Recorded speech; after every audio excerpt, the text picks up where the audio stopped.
शिवसेना शिंदे गट पक्षाचा बालेकिल्ला असलेल्या ठाणे शहरात जनता दरबाराचे आयोजन करून वनमंत्री गणेश नाईक यांनी उपमुख्यमंत्री एकनाथ शिंदे यांना शह दिल्याची चर्चा रंगली असतानाच त्यावर आता वनमंत्री नाईक यांनी सोमवारी स्पष्टीकरण दिले।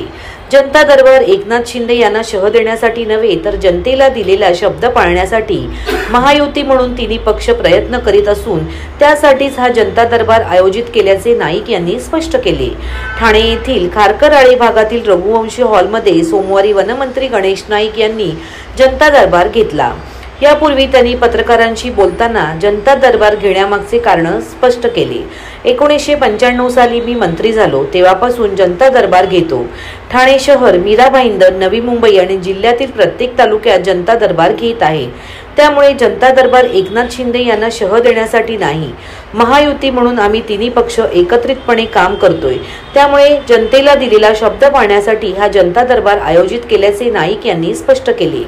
मुख्यमंत्री देवेंद्र फडणवीस यांच्या नेतृत्वाखाली उपमुख्यमंत्री एकनाथ शिंदे, अजित पवार आणि आम्ही सर्व मंत्री एकमेकांना पूरक काम करत आहोत। एकूणच महाराष्ट्र थांबणार नाही या टॅगलाईन प्रमाणे आम्ही सर्वजण कामाला लागलो आहोत। आपली गाऱ्हाणे मांडण्यासाठी सर्वच नागरिक मंत्रालयात येऊ शकत नाही। मंत्र्यांना कुठे भेटायचे असा प्रश्न त्यांच्या पुढे असतो। त्यामुळे जनतेत जाऊन त्यांचे प्रश्न सोडविण्यासाठी हा जनता दरबार घेण्यात आला आहे, असेही ते म्हणाले। जनता दरबारात निवेदने स्वीकारली जातील आणि 15 दिवसात त्यावर काय कारवाई जाईल याचा आढावा पुढच्या जनता दरबारात घेतला जाईल, असे नाईक म्हणाले। यावेळी आमदार निरंजन डावखरे, संजय केळकर, अपर जिल्हाधिकारी मनीषा जायभाई धुळे, प्रांताधिकारी उर्मिला पाटील, उमेदच्या प्रकल्प संचालक छायादेवी शिसोदे, अतिरिक्त मुख्य कार्यकारी अधिकारी अजिंक्य पवार, जिल्हा नियोजन अधिकारी वैभव कुलकर्णी, जिल्हा शल्य चिकित्सक डॉक्टर कैलास पवार, जिल्हा आरोग्य अधिकारी डॉक्टर गंगाधर परगे, कार्यकारी अभियंता सुनील पाटील, संदीप चव्हाण, जिल्हा कोषागार अधिकारी महेंद्र कुमार कोंडे, ठाणे महानगरपालिकेचे उपायुक्त उमेश बिरारी, जिल्हा उपनिबंधक डॉक्टर किशोर मांडे, जिल्हा उद्योग केंद्राचे महाव्यवस्थापक सोनाली देवरे यांच्यासह अन्य विविध शासकीय विभागाचे अधिकारीही उपस्थित आहेत। माझ्याकरता जनता दरबार नवीन नाही, मी 95 ला मंत्री झालो तेव्हापासून जनता दरबार सुरू झालेले आहेत। किंबहुना त्याच्यानंतर दर आठवड्याला नवी मुंबईत आणि ठाण्याला जनता दरबार भरायचा, 15 आणि भाईंदरला भरायचा आणि 1 महिन्याच्या आतमध्ये प्रत्येक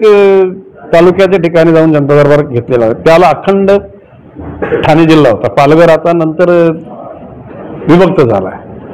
या ठिकाणी एकनाथजी शिंदेना वगैरे काय म्हणजे क्लेश देण्याकरता वगैरे काय नाही, आम्ही महायुतीचे आम्ही सगळे घटक आहोत। माननीय देवेंद्रजी फडणवीस, माननीय एकनाथजी शिंदे, अजितदादा पवार या तिघांच्या नेतृत्वाखाली हे सरकार सामर्थ्यपणे चाललेलं आहे आणि भविष्यकालामध्ये जनतेला दिलेला शब्द हा पूर्ण करण्याकरता सगळ्यांचा म्हणजे खटाटोप नाही, सगळ्यांचा प्रयत्न आहे। एकूणच 100 दिवसाचा कार्यक्रम माननीय मुख्यमंत्र्यांनी सगळ्याच खात्यांना दिलेला आहे आणि महाराष्ट्र आता थांबणार नाही ही जी टॅगलाईन आम्ही घेतलेली आहे त्या टॅगलाईनच्या अनुषंगानं जनतेच्या जवळ जाऊन जनतेच्या समस्या ऐकण्याकरता हा जनता दरबार आहे। निरंजन डावखरे, संजय केळकर हे कार्यक्षम आमदार आहेत, ते त्यांच्या कनेक्ट असलेल्या लोकांची कामं ऐकतातच, परंतु ठाणे जिल्ह्यातल्या सर्व लोकांना काही इथे काय ठाणे विधानसभा मतदारसंघातले लोक नाही, ठाणे शहरातले किंबहुना काही प्रमाणात कल्याण, डोंबिवली, अंबरनाथ, भिवंडी इकडचे घटक सुद्धा येतील आणि ठाणे हा जिल्ह्याचा सेंटर असल्या कारणानं ते सर्व लोक येतील अशी अपेक्षा आहे।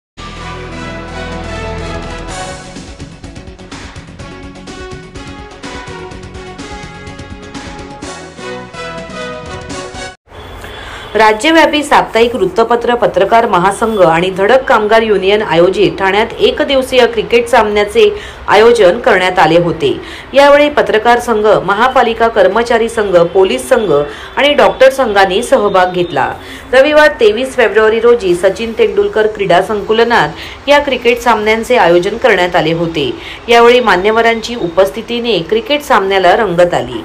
आमदार संजय केळकर, महाराष्ट्र राज्य पत्रकार संघ, कोकण ठाणे सल्लागार प्रमोद इंगळे, माजी नगरसेवक अमित सरैया, समाजसेवक घनश्याम भुयार, माजी नगरसेवक तथा ठाणे शहर काँग्रेसचे अध्यक्ष विक्रांत चव्हाण, आम आदमी पक्षाचे युवक नेते अमर आमटे, युवा सेना प्रवक्ता राहुल लोंढे, परिवर्तन व महिला बाल विकास संस्थेच्या संस्थापक अध्यक्षा सोनिया गिल, ज्येष्ठ क्रिकेट प्रशिक्षक शशी नाईक तसेच धडक कामगार युनियनचे संस्थापक अध्यक्ष तथा मुंबई मित्र व वृत्तमित्र समूह संपादक अभिजित राणे यांच्या उपस्थितीत विजेता डॉक्टर संघ वेदांत हॉस्पिटल यांना प्रथम पारितोषिक देण्यात आली।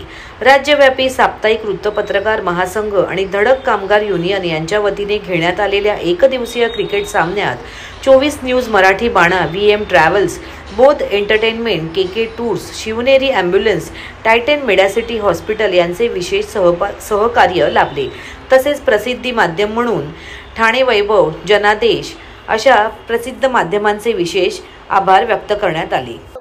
पत्रकार संघाने हे जे आयोजन केलेलं आहे त्याच्यामध्ये महानगरपालिका, पोलीस, काही प्रशासकीय अधिकारी आणि डॉक्टर अशा लोकांना सगळ्यांना एकत्र करण्याचं नियोजन हे पत्रकार संघाने केलेलं आहे। टोटल 8 सामने आहेत, नॉकआउट आहेत, एकदिवसीय सामना आहे आणि सर्व प्रशासकीय अधिकाऱ्यांना एकत्र करण्याचा विचार त्या संघाने केलेला आहे। किती संघ यामध्ये सहभागी? टोटल 8 आहेत। बक्षीस स्वरूप प्रत्येक 8ही टीमला कोणत्याही टीमला आम्ही नाराज केले नाहीये। सर्व टीम म्हणजे 8च्या 8 टीमला आम्ही सर्वांना पुरस्कार आमच्याकडून आणि सन्मान चिन्ह देण्यात आलेला आहे। आव्हान म्हणजे एक प्रकारे बघायला गेलं तर म्हणजे अशा अधिकारी प्रशासकीय वर्गांना तेवढा टाइम नसतो, इव्हन आम्हाला स्वतःही टाइम नसतो, तुम्हालाही स्वतःला टाइम नसेल त्या गोष्टीला, पण काही अशा काही गोष्टी आहेत की सर्वांना एकत्र करण्याचा विचार हा माझा एकट्याचा तरी होता, म्हणून मी एक संघाच्या नावाने सर्वांना एकत्र करून हा विचार एक प्रकार जे नियोजन करण्याचं प्लॅनिंग आमच्या लोकांकडून झालेली आहे। यापुढे ह्याच्यापेक्षा जास्तही विचार आम्ही पुढच्या वर्षी करू, हे माझी ग्वाही आहे।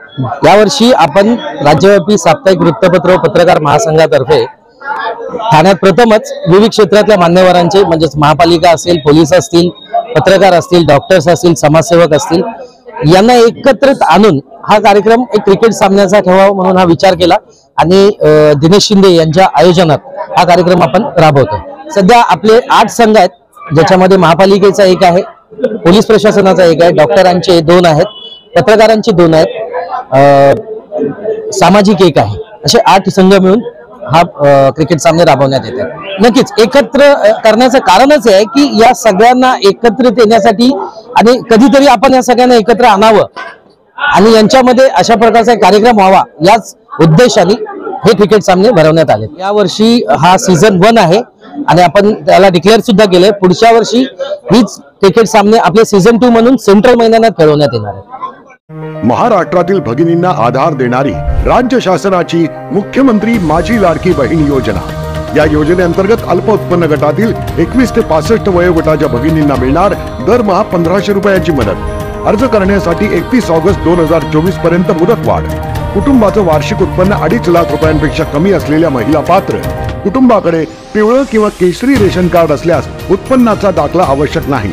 पांढरं रेशन कार्ड असेल किंवा रेशन कार्ड नसेल तर कुटुंबाचं वार्षिक उत्पन्न 2.5 लाखांपेक्षा कमी असल्याचा दाखला आवश्यक। योजनेसाठीचा ऑनलाईन अर्ज नारी शक्ती दूत ऍप वरून किंवा पोर्टलवर भरता येईल। ज्या भगिनींना ऑनलाईन अर्ज भरता येत नसेल त्यांच्यासाठी अंगणवाडी, ग्रामपंचायत, वॉर्ड ऑफिस, सेतू सुविधा केंद्रामध्ये किंवा आशाताई बचत गटाच्या CRP यांची मदत उपलब्ध। आता आपल्याला अभिमानाने म्हणता येईल, सुखी आणि सुरक्षित आहे माझी लाडकी बहीण। शिवसेना सचिव व माजी महापौर संजय भाऊराव मोरे यांचा वाढदिवस अभिष्ट चिंतन सोहळा शनिवारी शिवचैतन्य मित्र मंडळातर्फे मोठ्या उत्साहात साजरा करण्यात आला। शिवाजीनगर गणेश चौक येथे सायंकाळी 6:45 वाजता हा सोहळा पार पडला। या कार्यक्रमाला महाराष्ट्राचे राज्याचे आरोग्य मंत्री नामदार प्रकाश आंबेडकर, परिवहन मंत्री प्रताप सरनाईक, खासदार नरेश मस्के, बाळासाहेबांच्या जवळचा चंपासिंग थापा, माजी महापौर मीनाक्षी शिंदे, माजी स्थायी समिती सभापती राम रेपाळे, विलास जोशी, भास्कर पाटील, आशा संदीप डोंगरे, सुखदा मोरे, बालाजी काकडे, मिहिर ठक्कर तसेच शिवसेनेचे पदाधिकारी, कार्यकर्ते आणि स्थानिक नागरिक मोठ्या संख्येने उपस्थित होते। संजय मोरे यांचा सन्मान करण्यात आला आणि विविध सामाजिक उपक्रमांचे आयोजन करण्यात आले। उपस्थितांनी त्यांना वाढदिवसाच्या शुभेच्छा दिल्या।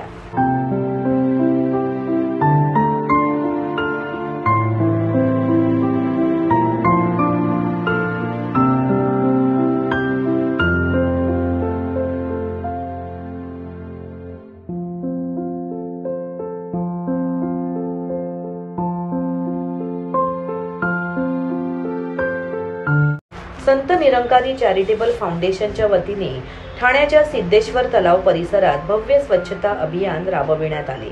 निरंकारी सद्गुरू माता सुदीक्षाजी महाराज यांच्या मार्गदर्शनाखाली प्रोजेक्ट अमृतचा तिसरा टप्पा सुरू झाला असून या अंतर्गत स्वच्छ जल अभियान स्वच्छ मन या अभियानातून आज देशभरात सुमारे 1600हून अधिक ठिकाणी अनेक चौपाट्या, समुद्र किनारे, तलाव, नदी किनारे या जलस्रोतांची स्वच्छता करण्यासाठी हे अभियान राबविण्यात आले। यामध्ये मुंबई, ठाणे, नवी मुंबई, कल्याण, डोंबिवलीसह महाराष्ट्रातील अनेक शहरांचा सहभाग देखील होता।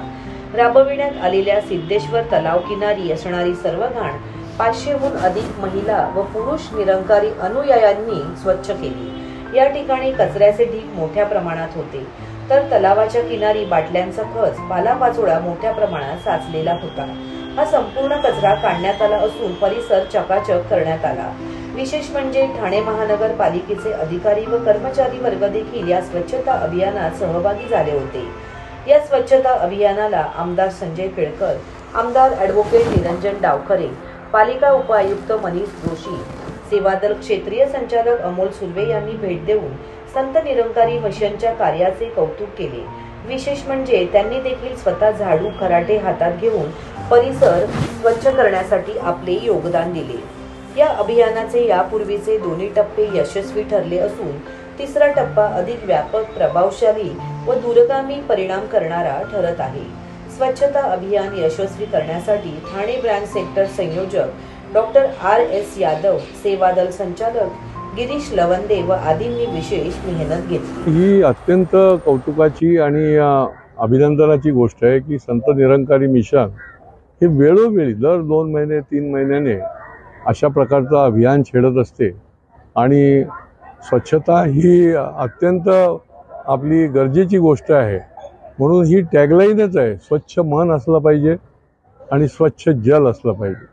स्वच्छ जल असेल तर आपलं जीवन जे आहे, शेवटी जल ही जीवन हे आपण म्हणतो, आणि तसंच मन स्वच्छ असेल तर जीवन जगायला देखील आपल्याला आनंद मिळू शकतो। आणि या टॅगलाईनच्या अंडर ही मूवमेंट चालवलेली आहे।